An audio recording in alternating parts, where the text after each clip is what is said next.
think it's possible to control someone's attention? Even more than that, what about predicting human behavior?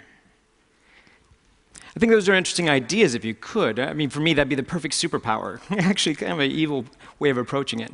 But for myself, in the past, I've spent the last 20 years studying human behavior from a rather unorthodox way, picking pockets.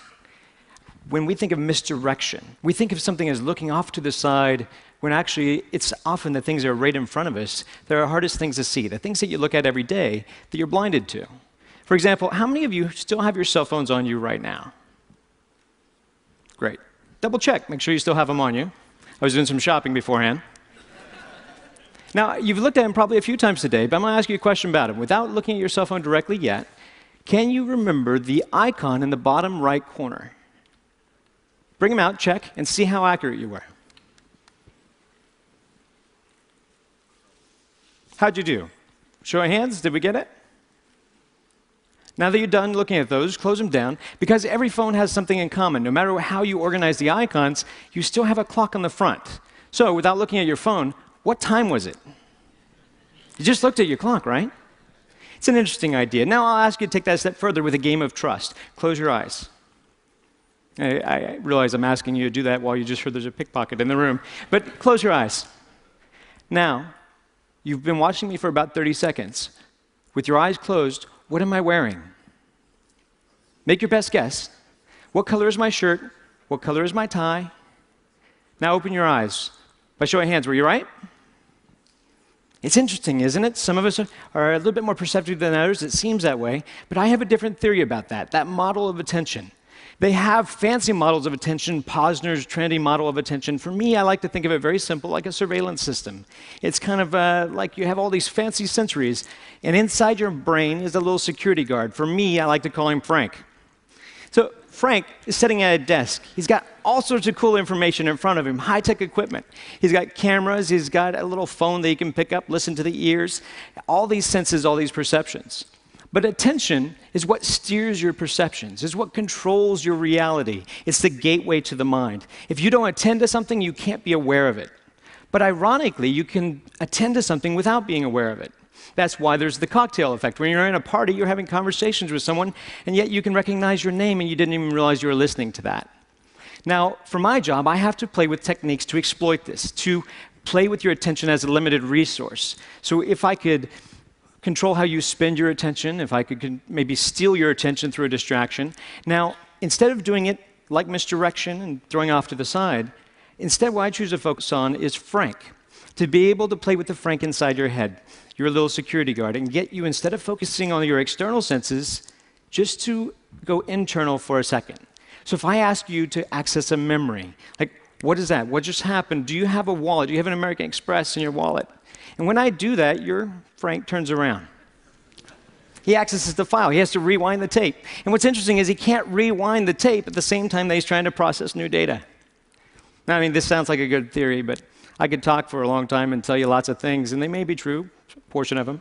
But I think it's better if I try to show that to you here live. So, if I come down, I'm going to do a little bit of shopping. Just hold still where you are. Hello, how are you?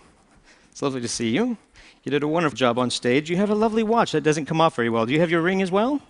Good, just taking inventory. You're like a buffet. It's hard to tell where to start. There's so many great things. Hi, how are you? Good to see you. Hi, sir, could you stand up for me, please?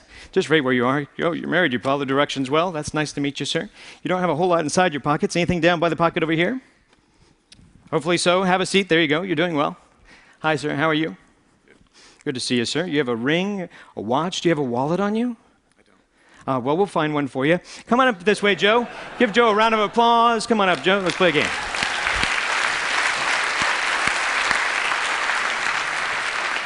Pardon me.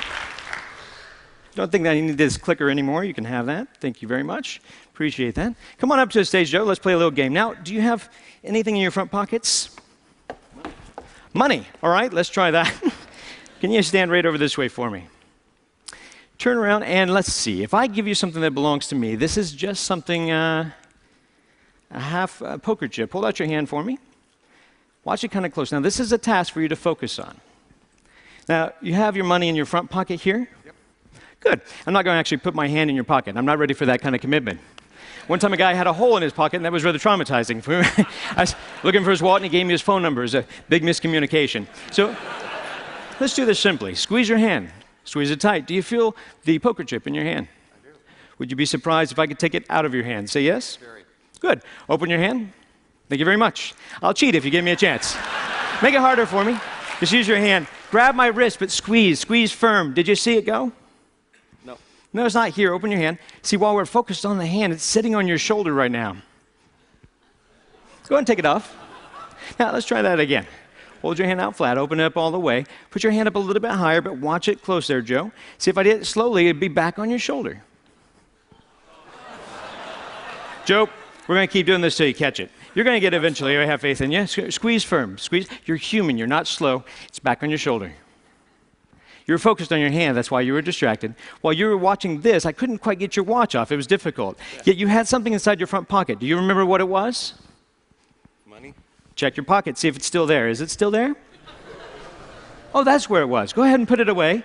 We're just shopping. This trick's more about the timing, really. I'm going to try to push it inside your hand. Put your other hand on top for me, would you? It's amazingly obvious now, isn't it? It looks a lot like the watch I was wearing, doesn't it? That's pretty good. That's pretty good. Oh, thanks. But it's only a start. Let's try it again a little bit differently. Hold your hands together. Put your other hand on top.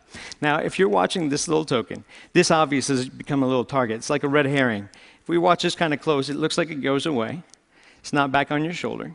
It falls out of the air, lands right back in the hand. Did you see it go? It's funny. Got a little guy, he's union. He works up there all day. If I did it slowly, if it goes straight away, it lands down by your pocket. I believe, is it in this pocket, sir? No, don't reach in your pocket. That's a different show. Sorry, that's rather strange. They have shots for that. Can I show them what that is? That's rather bizarre. Is this yours, sir? Yes. I have no idea how that works. We'll just send that over there. That's great. I need help with this one. Step over this way for me.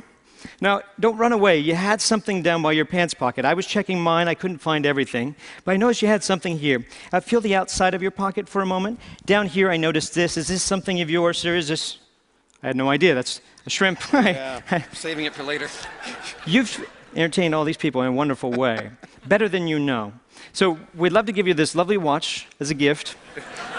Hopefully it matches his taste. But also we have a couple of other things. A little bit of cash. And then we have a few other things. These all belong to you, along with a big round of applause from all your friends. Joe, thank you very much.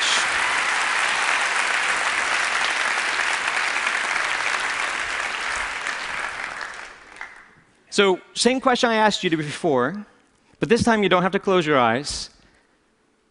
What am I wearing?